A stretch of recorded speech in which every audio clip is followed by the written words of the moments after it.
आज लोग कहते हैं गोदी मीडिया मत कहो, उसे मोदी मीडिया कहो। इनको मोदी सरकार के मंत्रालय से चेक आते हैं 400 करोड़ रुपए की प्रॉपर्टियां। आरोप क्या इन पे आरटीआई लगाओ, आपको पता लगे। आज ये लोग उस चीजों को एक एजेंडे को रूप में चलाते हैं। वो बस गिर गई खाई में, बस गिर गई, वो किसने गिरी? पीछे दाढ़ी वाला जा रहा था, टोपी वाला जा रहा था। क्या ये मुसलमानों की साजिश है? क्या ये मुसलमानों की साजिश है? मतलब ब्रेक फेल हुई। बड़ी खबर 150 में 120 हिंदू, 150 में से 120 हिंदू, बाकियों की जांच शुरू हो रही है, हो सकता है वो भी हिंदू हो। अरे भाई साहब, कितनी नंगी मीडिया है यार, कितना गंद मचाती है और लोग स्वाद लेते हैं।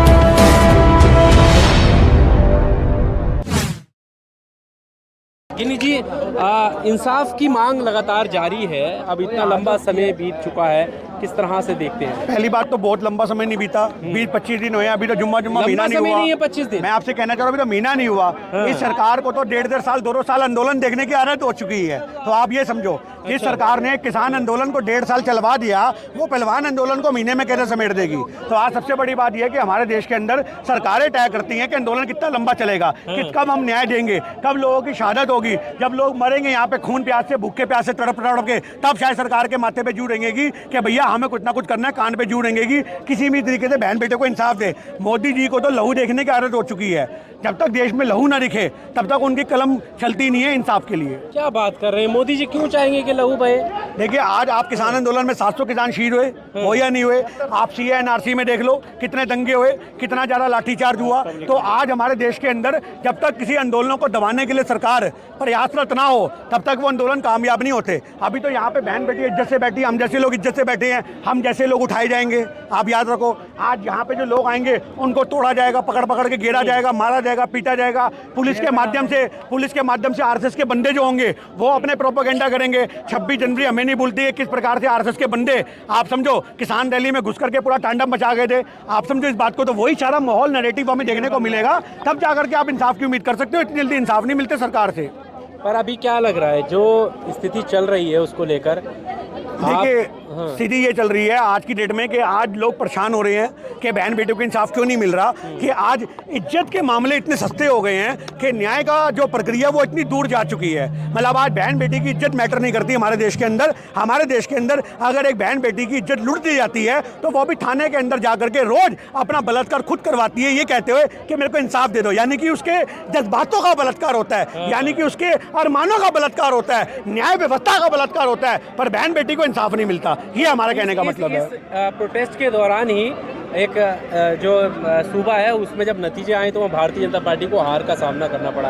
आपको लगता है कि जनता का जो नतीजा है वो इस तरह नाराजगी भी दिख रही है कहीं ना कहीं? नहीं, देखिए, कर्नाटक के अंदर जो आज कहने का मतलब है, बहुत से पढ़े लिखे लोग हैं, आज व्हाट्सएप यूनिवर्सिटी से ज्ञान नहीं लेते, तो आज वो वाला जो आपको फैसला है वो भाजपा के खिलाफ दिखा। पर आप यूपी के निगम चुनाव में नहीं भूल सकते कि यूपी के निगम चुनाव में बहुत भारी बहुमत मिला है। तो आज कहीं ना कहीं हमारे देश के अंदर जो इनके अंधभक्त हैं वो हर जगह जीवित हैं। पर कुछ पढ़े लिखे स्टेट हैं, जो साउथ साइड का एरिया है वो बहुत पढ़ा लिखा एरिया है, वहाँ पे लोग मुद्दों की बात करते हैं, वहाँ पे लोग धर्मों की बात नहीं करते। क्योंकि हमारा देश जो है वो धर्मों से नहीं चलता। धर्म से मंदिर, गुरुद्वारे, मस्जिद चलती अच्छी लगती हैं, और देश मुद्दों से चलता है, नीतियों से चलता है, संविधान से चलता है, न्याय से चलता है। पर आज न्याय तानाशाही में बदल चुका है। संविधान को ये हिंदू राष्ट्र की तरफ इन्होंने मोड़ दिया। तो किसी भी तरीके से ऐसे लोग नहीं है कि देश में इंसाफ की बात कर सके।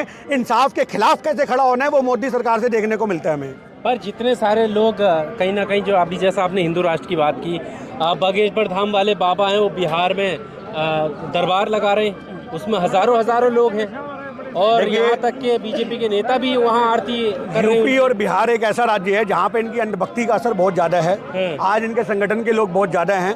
आप इस बात को समझो, आज बागेश्वर धाम वाले बाबा की आप बात कर रहे हो, तो किसी भी तरीके से हिंदू राष्ट्र को कैसे प्रोजेक्ट करना है, कैसे लॉन्च करना है, कैसे बड़ा करना है, तो आज वो काम इनके मंत्री ना करके आज इनके जो सन्यासी बन के बैठे हैं, साधु बन के बैठे, वो लोग कर रहे हैं। ऐसे ही 2014 के अंदर रामदेव को एजेंडा बना करके लाया गया था, जो धोती उठा के गली गली घूमता रहा पहले, पर सरकार का नुमाइंदा बन गया कि पेट्रोल भी दिलवाऊंगा, डीजल भी दिलवाऊंगा, काला धन भी वापसी करवाऊंगा, 15 लाख भी दिलवाऊंगा। सरकार की पैरवी करता था, आप समझो इस बात को। और आज ऐसी फिर वो वाला बाबा पुराना हो गया रामदेव, तो अब नया बाबा लॉन्च हो गया। इनके पास बाबों की खान है, इनके पास बाबों की खान है, खान। जब तक एक बाबा लॉन्च होता है, जैसे आज एक फिल्म इंडस्ट्री में होता है ना, एक कभी तो शाहरुख खान का, कभी सलमान का था, अब रणवीर सिंह का आ रहा है, तो समय समय पे वो हीरो बदलते रहते हैं। तो ऐसी मोदी सरकार के पास बहुत सारे बाबा हैं जो समय समय पे बदलते रहते हैं। आते हैं। तो अभी धीरेन्द्र शास्त्री का समय चल रहा है, साल 2 साल बाद इसका ग्राफ डाउन आएगा, फिर कोई नया बाबा निकल के आएगा। तो ये तो इनके बाबों की खान है, हम इससे कुछ नहीं कह सकते। अच्छा, ये 24 की तैयारी चल रही है? ये 24 की तैयारी भरपूर चल रही है।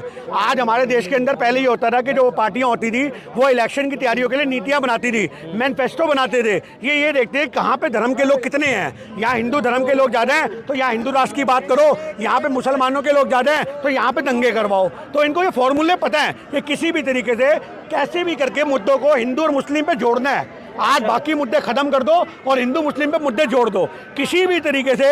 आज मैं ये आपको बता दूं, बात शुरू होगी देश की अर्थव्यवस्था से, बात शुरू होगी वर्ल्ड बैंक से, बात शुरू होगी कि हमारे देश का रुपया इतना गिर रहा है, पर साला डिबेट का अंत होगा हिंदू और मुसलमान से। क्योंकि इनके जो है वहाँ पे बैठे बंदे होते हैं वो कहाँ से कहाँ मोड़ देते समझ ही नहीं आता। हम कहते हैं रुपया इतना गिर गया, रुपया की इतना औकात खत्म हो गई, वो कहते हैं बताओ कि नौकरी नहीं मिल रही, बच्चे पूछते हैं, ये कहते हैं बताओ हिंदुओं को इंसाफ क्यों नहीं मिलता, बताओ हिंदुओं को इंसाफ कब मिलेगा। ये संबित पात्रा जैसे लोग हैं, आप समझो। बच्चा पूछता है हरियाणा का बच्चा कि हमारी सरकारी नौकरी कब लगेगी, संबित पात्रा कहता है कश्मीर से इतने हिंदू गए उनको इंसाफ कब मिलेगा। और भैया कोई भी सवाल कर लो, इन्होंने आंखों में पट्टी बांध रखी है, इन्हें एक आंख से हिंदू एक आंख से मुसलमान, और इस कान से दंगा और इस कान से भाईचारा, ये कभी सुनाई देगा ही नहीं। इधर भी दंगा, इधर हिंदू इधर मुस्लिम, ये इनकी राजनीति है। पर ये जो न्यूज़ चैनल पर चल रही है, आपका जो प्रोटेस्ट है या जो आम मुद्दे हैं वो तो गायब हैं पूरे पे। बागेश्वर धाम सुबह से शाम तक बिहार में क्या, वो तो अब मैंने आपने अभी बोला तो वही तो चैनल भी तो उन्हीं के हैं। आपको क्या लगता है वो मीडिया के चैनल हैं? वो मोदी मीडिया है। आज लोग कहते हैं गोदी मीडिया, गोदी मीडिया मत कहो, उसे मोदी मीडिया कहो।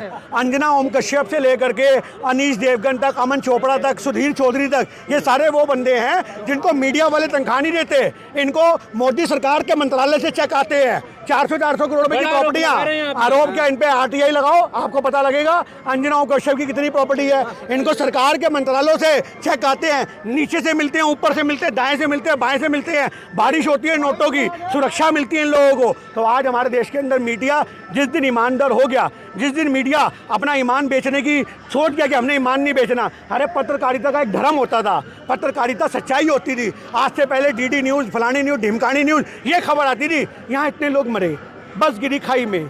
यहाँ पे बहुत सारे लोगों को न्याय की आस में उम्मीदों पे बैठे हुए हैं, पर आज ये लोग उस चीज़ों को एक एजेंडे को रूप में चलाते हैं। आप समझ रहे हो बात? वो बस गिर गई खाई में, बस गिर गई, वो किसने गिरी? पीछे दाढ़ी वाला जा रहा था, टोपी वाला जा रहा था। क्या ये मुसलमानों की साजिश है? क्या ये मुसलमानों की साजिश है? मतलब ब्रेक फेल हुई है। इससे थोड़ी देर पहले अब्दुल पेंचर वाले ने कहीं ब्रेक फेल तो नहीं कर दी? ये देखो, ये बस खाई में गिर गई। अरे बस खाई में तो गिरी, पर 150 लोग मरे हैं। अरे बड़ी खबर, 150 में 120 हिंदू, 150 में से 120 हिंदू, बाकियों की जांच शुरू हो रही है, हो सकता है वो भी हिंदू हो। अरे भाई साहब, कितनी नंगी मीडिया यार, कितना गंद मचाती है। और लोग स्वाद लेते हैं, लोग ताली बजाते हैं घर में बैठ के। आज लोगों ने कार्टून बनती, बाकी चैनल, एंटरटेनमेंट सब छोड़ दिया है। आप समझो इस बात को। उन लोगों ने मीडिया को अपना धर्म बना लिया है। रात को घर आएंगे 8 बजे, टीवी खोलेंगे, इधर चाय की सुटकी लेंगे, इधर अंजना कश्यप का बयान सुनेंगे। तो आज हमारे देश के अंदर जो लोग इनको प्रमोट करते हैं, चैनल को प्रमोट करते हैं, आप समझो तो उनसे आप क्या उम्मीद करोगी? तो आज हमारे देश के अंदर कहीं ना कहीं दंगों को भड़काने में, देश को बर्बाद करने में अगर सबसे बड़ा किसी का योगदान है तो वो मीडिया और अंधभक्तों का है। आपके ऊपर केस ना हो जाए मानहानि का, जिस तरह से आप और भैया कर दो, नंगा आदमी हूँ मैं, टीचर आदमी, समझे छोटा सा इंस्टीट्यूट चलाता हूँ, क्या कुर्सियां उठा के ले लोगे मानहानि पे? या हमें भी 2 साल की राहुल गांधी की सलाह दे दोगे? हमारे पास तो संसद सदस्य अभी नहीं है, हमारे पास तो एक कलम ही है, क्या हासिल कर लोगे हमसे? बदनाम कर रहे हैं आप। देखिए मैं छवि नहीं, मैं तो सुधीर चौधरी और अंजना और किन किन। अरे आपने सुधीर चौधरी का नाम दिया, इससे पहले जेल नहीं गया क्या? तिहाड़ जेल की हवा खाने वाला सुधीर चौधरी, आप उसको क्या इंसाफ परस मान रहे हो? अरे मेरे भैया, आप लोगों को खुल के सामने आना पड़ेगा।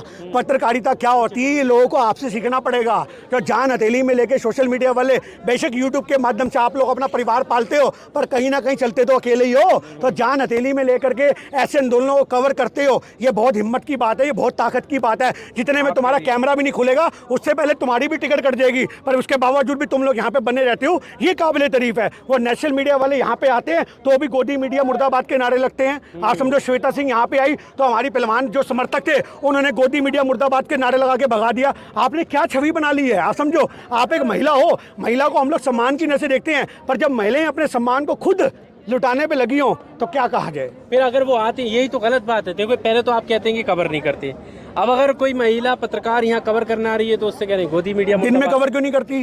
दिन में क्यों नहीं करती? 12 बजे क्यों नहीं करती? जब मंच का संचालन तब क्यों नहीं करती? शाम को 6 बजे आते हैं जब हम जैसे लोग समर्थक लोग, जब हम जैसे लोग, सुन लो, जब हम जैसे लोग समर्थक लोग डाय में हो जाते सुबह से यहाँ बैठे हुए धूप में परेशान, तो उसके बाद आते देखो 4 आदमी है, देखो 8 आदमी है, देखो 10 आदमी है, ये पहलवान कहाँ गए? मतलब पसीने से सुबह शाम पहलवान बैठा है, वो नहाने भी चला जाएगा तो इनको रास नहीं आएगा। मतलब पहलवान हो गया, जीती जाती मूर्ति हो गई कि जब है बजरंग पुनिया ऐसे बैठा हो, विनेश फोगाट ऐसे बैठी हो, कहीं हिले ना कहीं डुले ना। मतलब इनके गुलाम हो गए हम लोग। अगर आंदोलन कर रहे हैं इनके हिसाब से हमें यहाँ पे बैठे रहना चाहिए। मतलब इन्होंने वो माहौल बना दिया, हमें पता लगे मीडिया आ रही है तो भारी तादाद में इकट्ठे हो जाए और घूम घूम के दिखाएं देखो हम यही हैं, देखो हम यही हैं। अरे भैया तुम लोग आंदोलन को खराब करने की कवरेज करते हो तो आज तुम्हें कैसे कवर करने देंगे? तो आज हमारे देश के अंदर किसान आंदोलन में हमने देखा शराब के वो पौवे खुद टांग के आते थे, आप समझो अंधभक्त शराबें खुद पीते थे और किसानों के ट्रैक्टर के नीचे पौवा खिसकाते थे। 2 को तो मैंने रंगे हाथ पकड़ के पीटा था गाजीपुर पे, आप समझो इस बात को। और उसके बाद उनके बाद मीडिया वाले ऐसे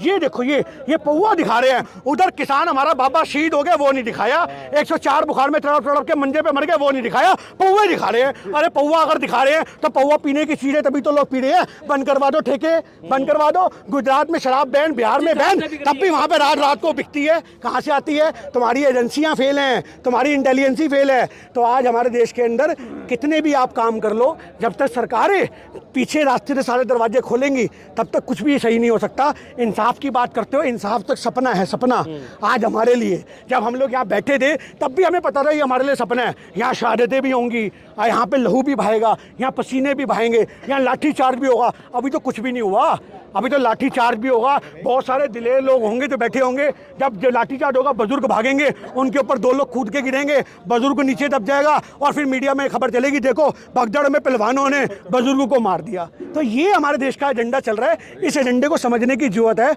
और आज हमारे प्रशासन को चाहिए कि सुरक्षा जो दुरुस्त की जाए। हमारी बहन बेटी रातों को भी सुरक्षित नहीं है, उनके बयान निकल के आ रहे हैं कि रोज रात को मीडिया वाले यहाँ पे रुको क्योंकि हम सुरक्षित महसूस नहीं कर रहे। तो आज पुलिस प्रशासन की निगरानी में सारी जगह बैरिकेडिंग है, उसके बावजूद अगर हमारी बहन बेटी यहाँ सुरक्षित नहीं है तो खेल के मैदान में कैसे सुरक्षित होंगी? तो ये अपने आप में प्रूफ है कि उनके द्वारा लगाए गए इल्ज़ाम 100% सत्य हैं।